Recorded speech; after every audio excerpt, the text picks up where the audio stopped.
Hi guys, PD here. Welcome to the channel. Welcome to another new video. Welcome to my Christmas special. This is a Q&A video. You get to ask a question, I get to answer. Before we get into the main video, I want to do the draw for the Ghost of Tabor giveaway. I'm giving away this limited edition cap.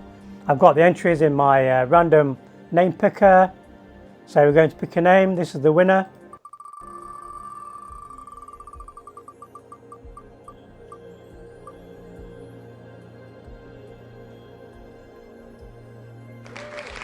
Billy K-Man, you've won the Ghost of Tabor cap. If you can email me, I'll reach out to you for your details and I'll get this sent to you ASAP. Merry Christmas! Okay, on with the video guys. There's Santa. Okay, first question is from Secrets. Is there an alien cover-up regarding the drone invasion over New Jersey? Okay, there's lots of fake videos on Twitter and YouTube at the moment. I don't really know what to make of the drone thing. From what I've heard, it's more of a cover-up. From my perspective, I think that the drones have been put there to divert your attention away from what's actually happening in the sky. Now, if you notice, there's lots of orb sightings.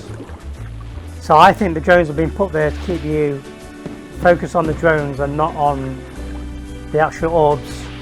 The drones are apparently coming from the ocean as well.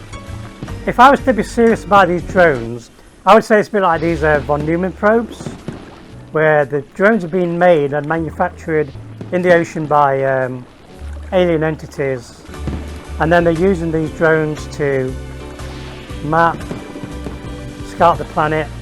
Think about it, if you was an alien visiting Earth and you didn't want to raise suspicion, you would make technology very similar to the technology that we use.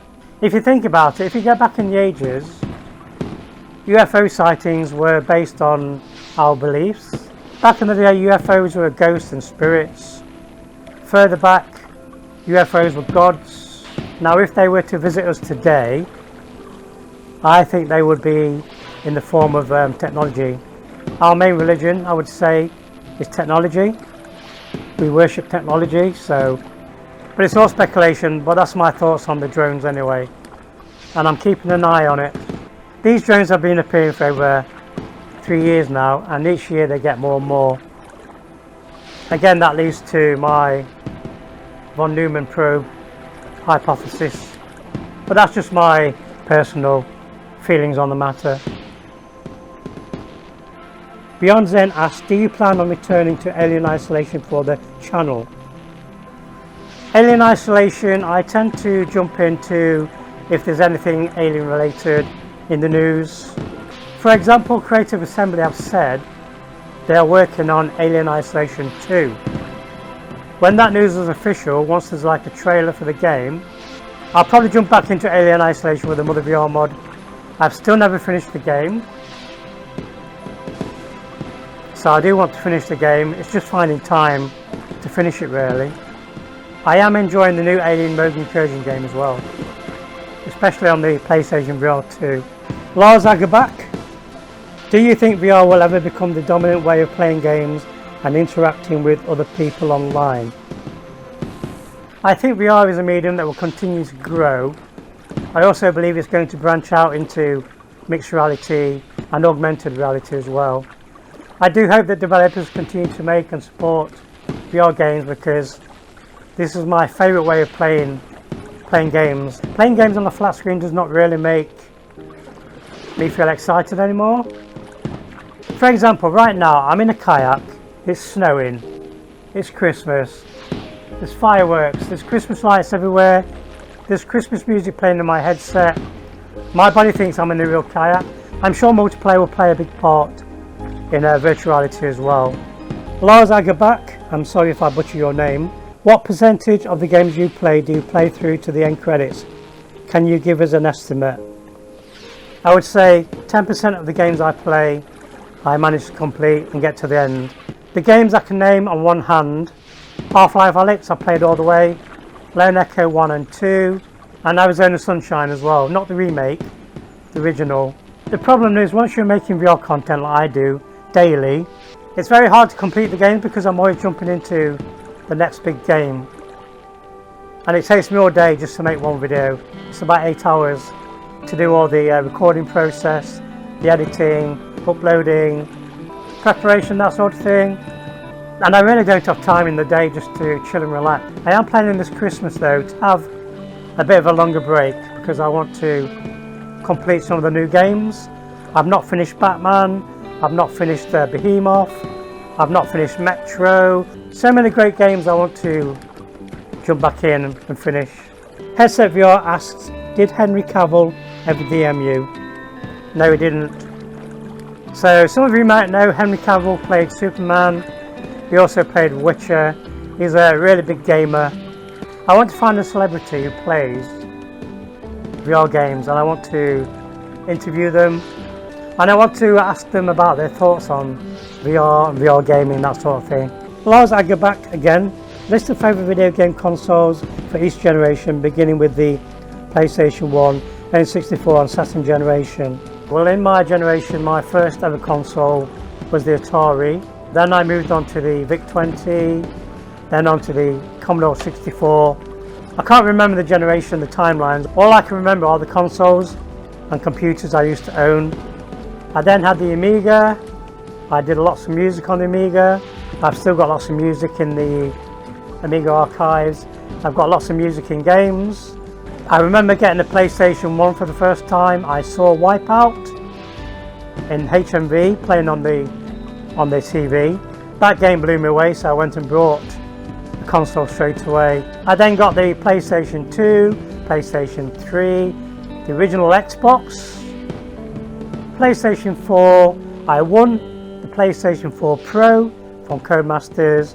Then I got PlayStation 5 and this year I brought myself PlayStation 5 Pro. Husson X, I Am Cat has 53k ratings with 4.9 stars. Asgard's Wrath 2 has 5.1k ratings with 4.2, and Assassin's Creed Nexus has 4.1k ratings with 4.3 stars. In other words, I Am Cat has a 6 times more rating than Asgard's Wrath 2 and Assassin's Creed combined, plus it's also rated higher. Do you reckon Meta should show GTA San Andreas VR trailer? Say it was 99% complete but project abandoned in favour of a title called I Am Cat, which is a very simple casual cartoonish game where you're a car driving around a small cartoonish neighbourhood, honking at other parked cars. That's it with a reason. Meta given the VR players want simple cheap games with cartoonish graphics over high budget AAA games. And going forward, Meta would no longer consider games like Batman Arkham at all since it's too AAA. And games like What the Bat will be looked at more favourably since that is what more closely aligns to what VR players want. Simply cartoonish games. Do you reckon Assassin's Creed Nexus, Asgard's Wrath 2 and Batman Arkham Shadow should have been abandoned a long time ago by Meta, sold off to be released as flat games, then use the proceeds to buy I Am Cat Studio, then release I Am type games to the next 10 years, nothing else, because that's what VR players really want? The simple answer is no. Where's that Christmas tree gone? Did I turn around? I turned around when I was talking. I think I Am Cat is a novelty game, very similar to like Gorilla Tag. I still want Meta to invest in AAA quality games like Batman. And I've got a feeling there's a few more AAA games up their sleeves as well. As for GTA San Andreas, I'm afraid, as far as I know, that has been abandoned. It's no longer coming. Mr. Pashan asks, are you from Finland? No mate, I'm from England. Lars Agerback, maybe you could describe overall difference between UEVR converted games and real VR games. Real VR games are made from the ground up in VR. They've been built in engine for VR. UEVR is the way to play flat, unreal games in a VR headset. Basically it converts the 2D image into a 3D image that you can play in a VR headset. And the way that this works is because you have to remember, even flat games have been designed in a 3D engine. So the developer imagines what these games look like in 3D. UVR converts that image and allows you to play in a VR headset, so you can play what the developer imagines what he can see. If you like playing VR games, UVR is as close as you're going to get to playing flat games that don't have a VR mode in VR. 8706. Reshade versus virtual desktop versus UEVR. Also when you're getting the 4090. Any 2025 plans to collab with other streamers? Explain for dummies the difference between Steam VR and Oculus VR. Steam VR uses the Steam operating system. Oculus VR uses the Oculus operating system. For example, if I was to play a game on the Oculus Store, I would connect to my PC with a link cable. The game would boot up in my Quest 3. If I was to play a Steam VR game, I would connect to Steam VR, use their operating system and boot up in Steam VR. I'm always open to meet up and collab with other VR content creators. I'm still saving up for my 4090. I'm almost there. Hopefully in 2025 I'll have a 4090 PC, or I might even wait and go for the 5000 series. Reshade, Vortex, virtual desktop, you can't beat UEVR really. UEVR's tops.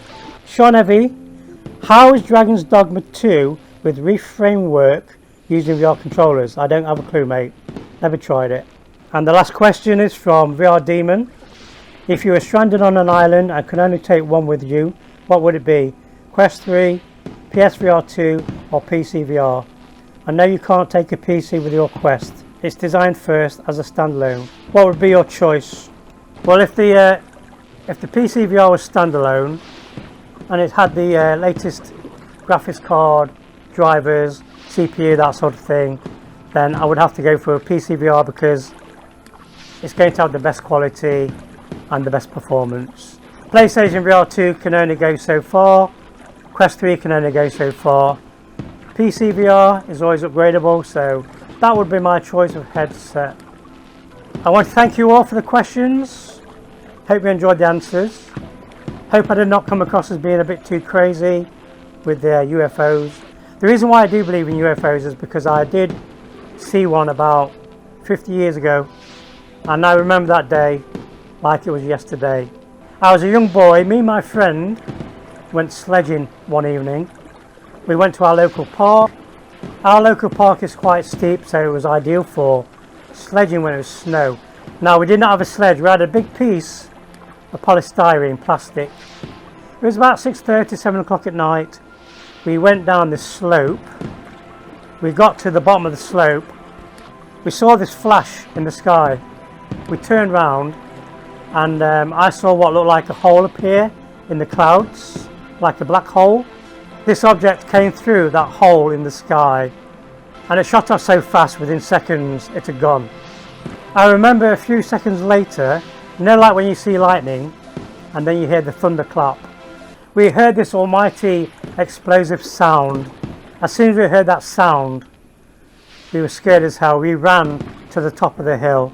It was like a 5-minute trek to get to the top of the hill, and I remember vividly there was a smell of sulphur when we got to the top. That's something I will never forget.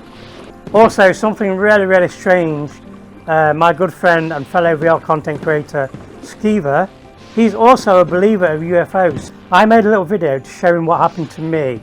In this video I used Google Maps to show him where I lived, to show him the park. The park no longer looks like the park that I used to know, because it's now all houses. At the bottom of the slope, what used to be acres and acres of fields is now a housing estate. I used Google Maps to show Skeever where I lived.